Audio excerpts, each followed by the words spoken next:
everyone. So today we are starting with class 11 poem number 3 that is the voice of the rain. इसकी poet है Walt Whitman. तो शुरू करते हैं poem को. And who art thou? Said I to the soft falling shower. With strange to tell, gave me an answer as here translated. I am the poem of the earth. Said the voice of the rain. Eternal I rise impassable out of the land and the bottomless sea. तो सबसे पहले यहाँ पे 3 words हैं, उनके meaning clear कर दूं. Who are दो का मीनिंग होता है हु आर यू, एटर्नल का मीनिंग होता है नेवर एंडिंग, इनफेमेबल का मीनिंग होता है which can not be described. ठीक है, तो अब इसको समझाती हूँ. देखो फर्स्ट कुछ लाइंस में जो पोएट है वो कहता है कि जो सॉफ्ट फॉलिंग शावर है उससे पूछता है कि तुम कौन हो. ठीक है, हु आर यू, बेसिकली ये उसका क्वेश्चन था. अब वो एक बहुत ही स्ट्रेंज सा आंसर देती है कि मैं इस धरती की पोएम हूँ. ठीक है, I am the poem of the earth. ये किसने कहा? वॉइस ऑफ द रेन ने कहा. Eternal I rise impalpable out of the land. ठीक है, वो क्या कहती है कि मैं इसी धरती से जन्मी हूँ और मैं इस धरती में, जैसे कि वो क्या कह रही है, basically the rain says that it was the poem of the earth and it rose continuously from the land and bottom oceans from in the form of water vapours. वो वाटर वेपर्स की फॉर्म में इसी धरती से निकली है. ठीक है, नेक्स्ट पैराग्राफ पे चलते हैं. Upward to the heaven, whence vaguely formed all together, changed and yet the same, I descend to lave the draughts, atomies, the spheres of the globe, and all that in them without me were seeds, only latent unborn. अब यहाँ पे word meaning बता रही हूँ. Veins का meaning होता है where. ठीक है, वैग्यूली का मीनिंग होता है नॉट क्लियर. क्या मीनिंग होता है? Not clear. नेक्स्ट हमारे पास वर्ड है हमारे पास डिसेंड. डिसेंड का मीनिंग होता है कम डाउन. ठीक है, डिसेंड का मीनिंग होता है हमारे पास कम डाउन. इसके बाद नेक्स्ट वर्ड है मेरे पास लेव. लेव का मीनिंग होता है वॉश या फिर बाथ. ठीक है, एटॉमिक्स का मीनिंग क्या होता है? स्मॉल पार्टिकल, एटम्स बोल सकते हो तुम. लेटेंट का मीनिंग होता है हिडन. ठीक है, लेटेंट का मीनिंग हिडन या फिर तुम कह सकते हो बड़ी. ठीक है, I hope this much is clear to you. आगे बढ़ते हैं. तो इसका मीनिंग क्या है पूरी स्टैंजा का? तो रेन बताती है कि दैट वो इसी जगह से राइज हुई है और स्काई में जाती है वेपर्स की फॉर्म में, जहाँ पे वो बदलती है, यानी कि वो कंडेंस इनटू वाटर ड्रॉपलेट्स. ठीक है, और it also says that although it is the form gets changed, I still remain the same. वो कहती है मेरा बस फॉर्म चेंज होता है, जैसे वो पहले वेपर्स की फॉर्म में थी फिर वो ड्रॉपलेट्स बन जाती है, बट वो सेम ही रहती है. ठीक है, the rain comes down to wash the drought. Rain नीचे आती है, ड्रॉट को मिटा देती है और धरती को पानी प्रोवाइड करती है. It also washes away the dust and small particles. वो जो छोटे छोटे डस्ट के पार्टिकल्स है उनको भी हटा देती है. ठीक है, from the earth surface and seed inside, जो सीड्स है उनको हेल्प करती है जर्मिनेशन में. ठीक है, आगे बढ़ते हैं. Because of the water provided by the rain it gives life to seed. यहाँ पे क्या कहा गया है कि जो लाइफ है ना वो सीड को कौन प्रोवाइड कर रही है? रेन प्रोवाइड कर रही है. ठीक है, आगे बढ़ते हैं.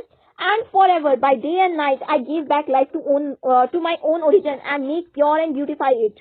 फॉर, अब यहाँ पे वो क्या कह रही है कि जिस जगह से मैं आई हूँ उसी जगह को, जो उसका ओरिजिन है बेसिकली रेन का, वो उसी जगह को दिन रात क्या दे रही है? उसको एक लाइफ दे रही है. ठीक है, यहाँ पे बेसिकली वाटर साइकिल ही एक्सप्लेन करी गई है. आगे बढ़ते हैं.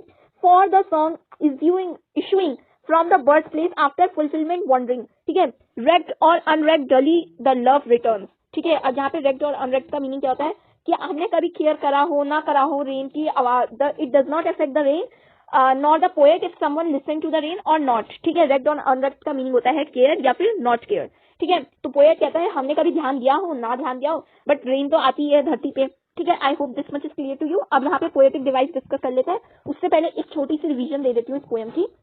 ठीक है, तो पोएम में क्या कहा गया है कि जो धरती है बेसिकली वो कहती है, सबसे पहले तो यहाँ पे शुरू से करते हैं इसको एक्सप्लेन. ठीक है, जो पोएट है वो पूछता है रेन से कि तुम कौन हो. ठीक है, सॉफ्ट फॉलिंग शावर से. तो वो आंसर देती है कि आई am the poem of the अर्थ. मैं धरती की पोएम हूँ और वो कहती है कि मैं इसी धरती से जन्मी हूँ वाटर ड्रॉपलेट्स की वाटर वेपर्स की फॉर्म में. ठीक है, फिर वो कहती है जब मैं ऊपर जाती हूँ ना तो वहाँ पे मेरा जो शेप है वो वाटर ड्रॉपलेट्स में चेंज हो जाता है, मेरा फॉर्म चेंज हो जाता है, वेपर से मैं क्या बन जाती हूँ? मैं ड्रॉपलेट्स बन जाती हूँ. ठीक है, बट मैं रहती वही हूँ और जब मैं धरती पे आती हूँ तो ड्रॉट मिटा देती हूँ, डस्ट पार्टिकल्स को हटा देती हूँ और जो सीड्स है उनको जन्म देती हूँ. ठीक है, जो हिडन से सीड्स है उनको जन्म देती हूँ और दिन रात में अपने ही ओरिजिन को एक लाइफ प्रोवाइड कर रही हूँ और उसको ब्यूटीफाई कर रही हूँ उस जगह को. ठीक है, और पोएट लास्ट में क्या कहते हैं? रेक्ट और अनरेक्ट, हमने कभी ध्यान दिया हो या ना दिया हो, बट रेन आती जरूर है. अब यहाँ पे पोएटिक डिवाइस कौन कौन से? सबसे पहले personification.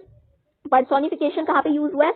I am the poem of अर्थ. यहाँ पे कौन सा यूज हुआ है? आपका पर्सोनिफिकेशन यूज हुआ है. ठीक है, पोएटिक डिवाइस. नेक्स्ट आता है हमारे पास मेटाफर. मेटाफर कहाँ पे यूज हुआ है? I am the poem of earth, rain is being compared to a poem. ठीक है, यहाँ पे आपका 2 पोएटिक डिवाइस हो गए अभी तक, एक तो पर्सोनिफिकेशन, एक मेटाफर. फिर एक हाइपरबोले आता है. हाइपरबोले क्या है? जहाँ पे आप किसी भी चीज को एक्सैजरेट कर देते हो, किसी भी चीज को बढ़ा चढ़ा के बोल देते हो. ठीक है, तो ये कहाँ पे यूज हुआ है? जहाँ पे आप डिस्क्राइब करते हो सी को एक बॉटमलेस. ठीक है, विच इज, ठीक है, बॉटमलेस सी. यहाँ पे आपका क्या यूज हुआ है? आपके पास आपका हाइपरबोले. ठीक है, नेक्स्ट पे चलते हैं. नेक्स्ट हमारे पास क्या है? नेक्स्ट है हमारे पास इमेजिनरी। इमेजिनरी मतलब हमने एक विजुअल सा डिस्क्रिप्शन दे दिया, तो यहाँ पे मैं क्या विजुअल सा डिस्क्रिप्शन दे रही हूँ, सॉफ्ट फॉलिंग शावर का एक विजुअल सा डिस्क्रिप्शन दे रही हूँ।